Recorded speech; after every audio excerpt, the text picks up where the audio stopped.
The Lotus Sutra. Translated from the Chinese of Kumarajava 2007. By Tsugunari Kubo and Akira Yuyama. Chapter 13. Perseverance. At that time Bodhisattva Mahasattva Basajiraja and Bodhisattva Mahasattva Mahapratibhana made this declaration in the presence of the Buddha, together with 2,000 Bodhisattvas, O Bhagavath. We entreat you not to be concerned since, after the Buddha's parinirvana we will preserve, recite, and teach this Lotus Sutra. In the troubled world to come, sentient beings will have hardly any roots of good merit but will have excessive pride and will be greedy to receive offerings. They will increase their roots of bad merit and thus will be far away from liberation. It will be difficult to lead and inspire them. Therefore, we will produce the power of great patience and recite, preserve, teach, and copy the sutra as well as pay it homage in various ways, even willingly giving up our bodies and lives. Then in the assembly, 500 arhats who had received their predictions addressed the Buddha, saying, O Bhagavath! We also declare that in other lands we will extensively teach the sutra. Moreover, 8,000 of those who had received their predictions, including those who had more to learn and those who did not, rose from their seats and with their palms pressed together, faced the Buddha and made this declaration, O Bhagavath!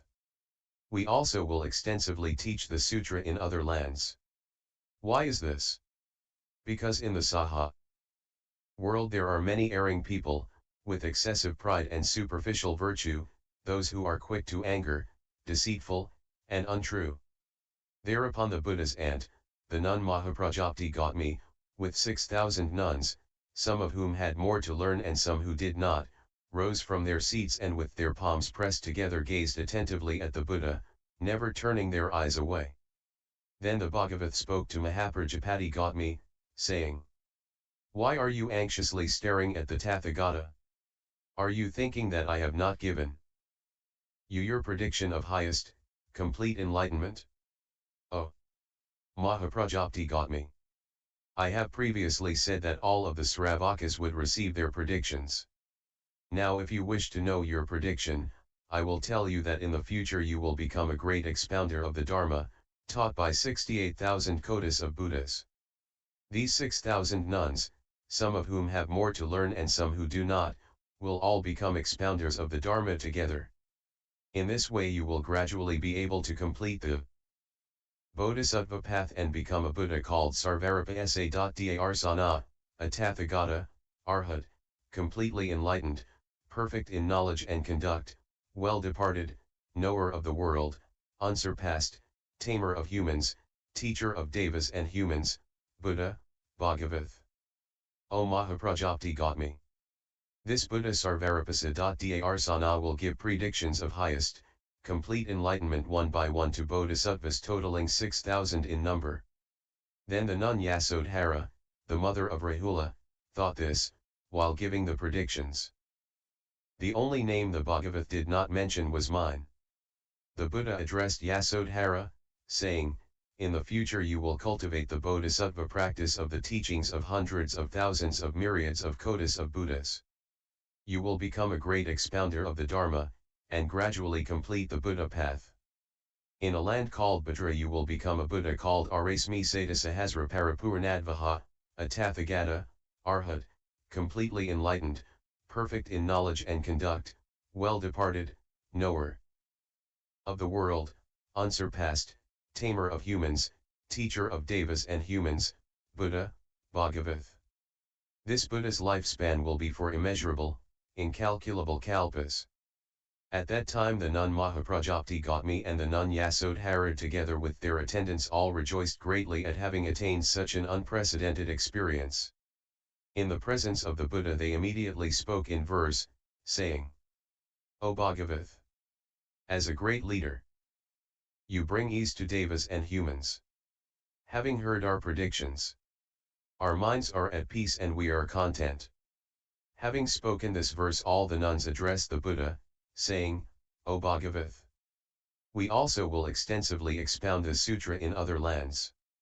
Then the Bhagavath saw 80 myriads of kotis of nayotas of bodhisattva mahasattvas, all of whom were at the stage of non-retrogression.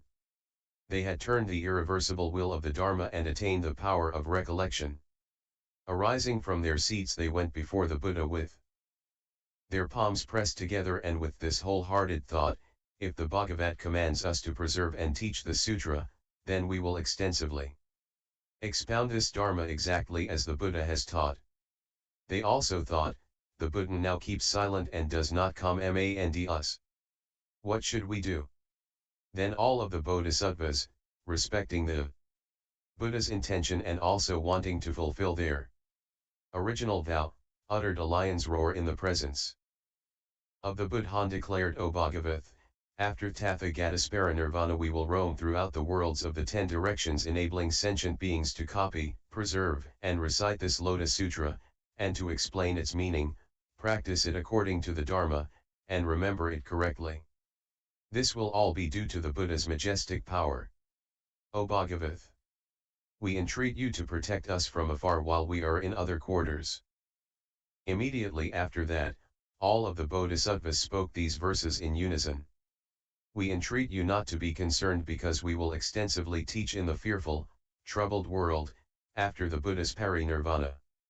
We will be patient with those who are ignorant, those who disparage others with evil words, or who attack us with sticks and swords. Monks in this troubled world will have false wisdom and be deceitful. They will think they have attained what they have not, and their minds will be full of conceit. Then there will be those who dwell in tranquil forests wearing rags, with the thought that they alone practice the true path, and who look down on those who lead worldly lives. There will be those who teach the Dharma to lay people only out of greed for offerings, yet they will be respected in the world as if they were arhats endowed with the 6 transcendent powers. The minds of such people are in error. They are always thinking about worldly matters, and they enjoy pointing out our faults, playing the role of the forest dwellers. Thus they will say such things as, all of these monks here teach heretical doctrines because they are greedy for profit. They have fabricated the sutra to deceive the people of the world, and they explain the sutra out of desire for fame. They always want to slander us in the great assembly. They slander us to the kings, ministers, brahmans, householders, and to other monks, saying that we are evil. They say, these are people of false views who teach heretical doctrines. Since we revere the Buddha, we will be patient with their wickedness. They will mockingly address us, saying, all you Buddhas. We will be patient with these scornful words. In the troubled world of the age of the decadent Dharma there are many fearful things. People possessed by evil spirits will scorn and slander us. But we shall wear the armor of patience because we trust and revere the Buddha, and we will persevere under these difficulties in order to teach the sutra. We will not be attached to our bodies or lives, we only desire the highest path. In the future we will preserve what the Buddha has entrusted us with. The Bhagavath himself must know that the erring monks in the troubled world will not understand the Dharma taught by the Buddha through skillful means, according to what is appropriate to sentient beings. They will utter evil words with angry countenances, and they will repeatedly expel us and keep us away from the monasteries and stupas. There will be many evils such as this. We will all endure in these matters, because we remember the Buddha's decree. If there are any people seeking this Dharma in villages or cities, we will all go there and teach the Dharma entrusted to us by the Buddha. Because we are the Bhagavats ambassadors, wherever we go we have nothing to fear. We will skillfully teach the Dharma. We entreat you, O Buddha, to be at ease in the presence of the Bhagavath and all of the Buddhas who have come from the 10 directions. We make this declaration. O Buddha, you know our intentions.